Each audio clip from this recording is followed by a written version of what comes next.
Hi everyone, I'm Kathleen and I have a fun project to do with y'all today.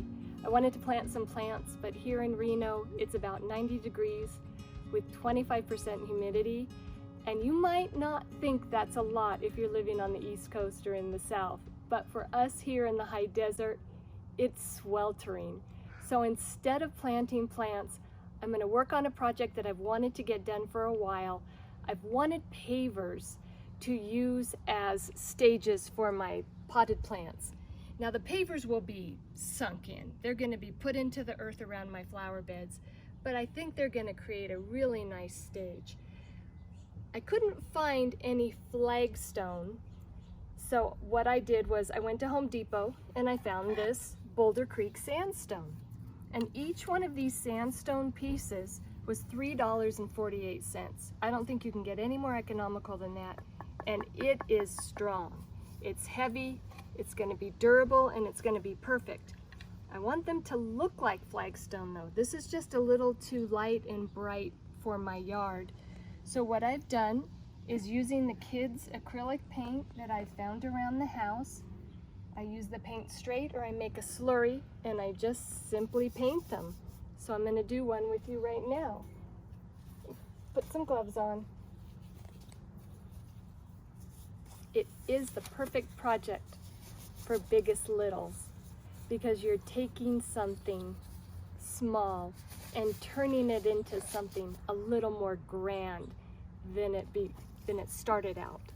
So you have to decide what color we're going to do with this one, because I start off with the darkest color, and I think I want to do sort of a slate gray to begin with. And I'm just going to put a little paint in my hand.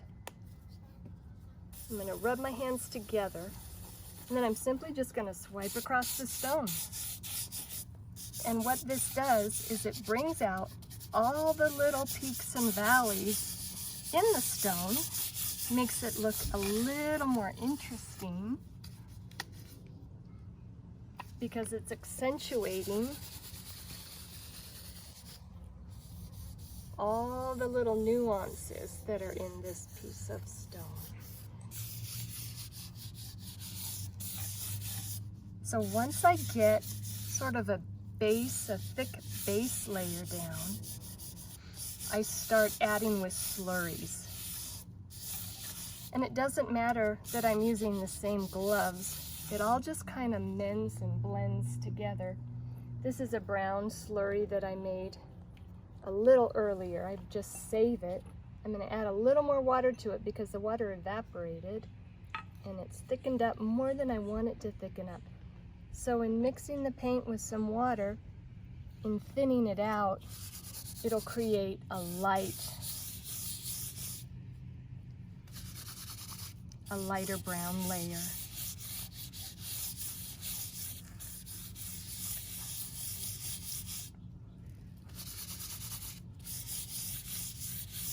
Flagstone has so many different colors in it.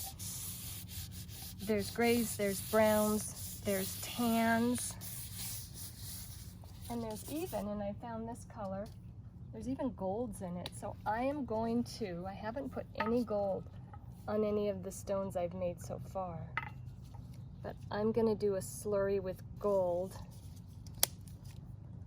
It's antique gold. It kind of looks mustard yellow, so I'm not gonna go too gung-ho with this until I can see what it's gonna look like. Oh, that's nice. Kind of comes off as a tawny brown. But I like that. I want various different colors to all of these. I don't want any one of them to look like the next. And I'm just going to kind of fill in the voids here.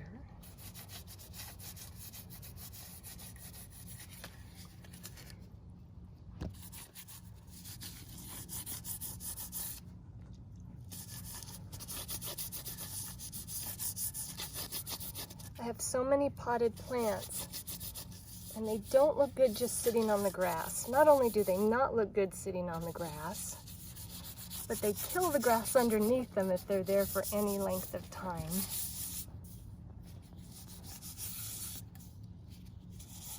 So I want to give them little stages, and they'll be placed along the garden beds so that the plants on top of these little stages will blend into the actual garden beds, sort of become part of them.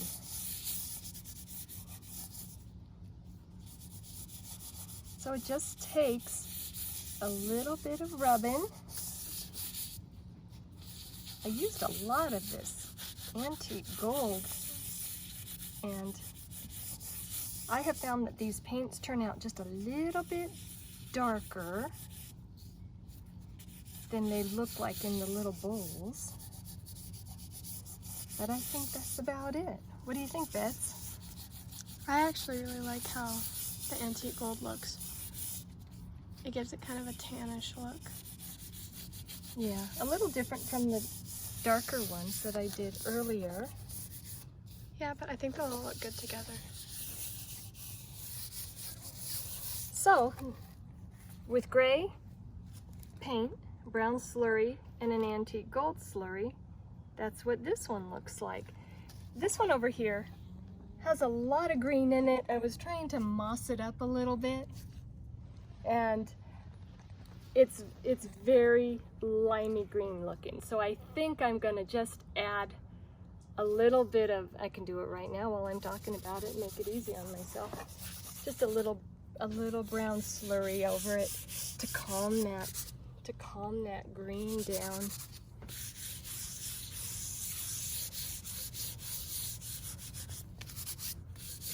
There it goes, that's a little better. The green was just yelling at me, and moss generally doesn't yell at you. It just subtly is there, adding character. Alrighty. So, there we are. Don't want to waste any of this brown. So here are the ones I've done. Now the same technique can be applied to the pots that you put your plants in. So this is an Allen and Roth pot that I got from Lowe's, and I loved it. I loved the flower garland around it. I wanted it to be more accentuated. It's lovely as I bought it, as it is, but what I did was I took a white slurry, and I can even show you. I'm going to add a little more water to the slurry. I took a white slurry and I just simply went over the garland a bit and then down the pot itself just to accentuate all of its uniqueness. And I think with the pot painted, it just stands out a little bit more. Just a little bit more. And then another pot you can do this with is your plain terracotta pot. You can turn a terracotta pot into something a little more unique simply by applying paint, straight paint or a slurry to it. This is really turning into some thicker paint just because the water's evaporating, but I think it's going to turn out really nice. The water does help blend it, move it, make it more viscous. Obviously, this does not have to be perfect.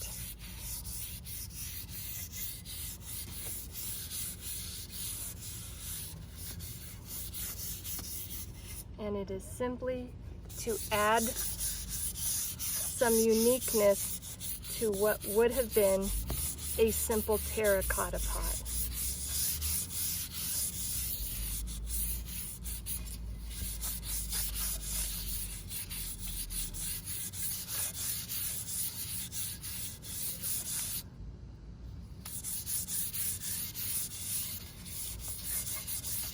All right.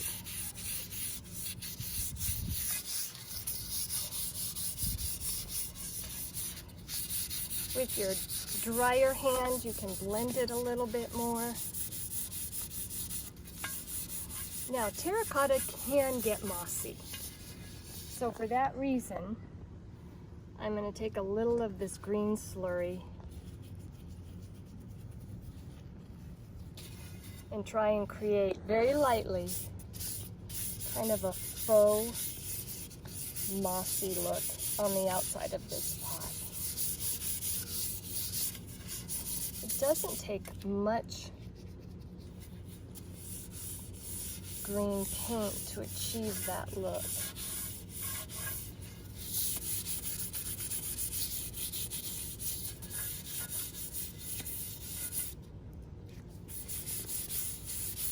Betsy, I'm getting paint all over you. I'm sorry. It's okay. It's okay. Alrighty. And then the last, see? Well, if you find yourself getting a little carried away with your paint,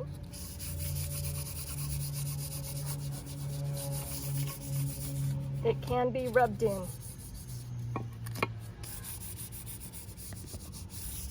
See, even stuff that it wasn't planned does not make a difference. Let me take a little bit around the inside rim here.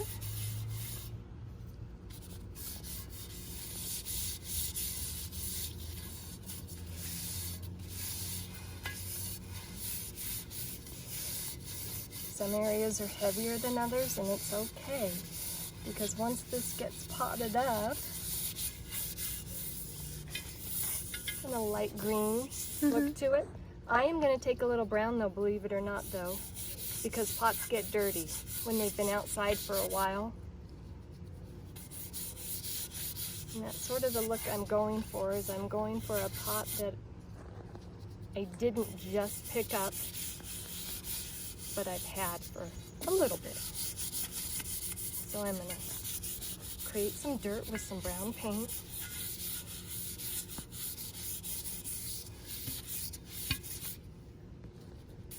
Alrighty. What will you be planting in this one? Well, I like saucers, and I think this begonia, as it grows and mounds over this saucer, is going to look really, really pretty. So that's what I'm going to be planting in this one. It's pretty. Yeah. I think what I'm going to do is, if you can stick with me for a moment, brown it up a little bit more. So this pot now can go into whatever sort of a color scheme of pots you have. I have pots that you definitely see the terracotta color, and I have pots that are more concrete and white, but I think this pot actually would be at home in either of those settings. It would blend in well with white pots, and it would blend in well with terracotta pots. There you go. Thank you all for hanging out with me. I have a couple more stones to paint, and then I have to get down to the dirty work of digging holes and planting plants. I wanted to make one comment though on this baby gem boxwood that is in this Allen and Roth planter that I was showing you earlier. The planter is way too big for the boxwood, I realize that, but it's gonna grow up and it's gonna fit it nicely. This was a huge baby gem boxwood, in my opinion. I got it from Home Depot, and I cut it in half, and I can show you in another video what I did, because I have the second half of it over in the corner. It's still in its nursery pot, but that's a video for another day. Thank you all for watching. I hope you subscribe to this channel. I am but an amateur, and I promise with time I will get better. Bye-bye.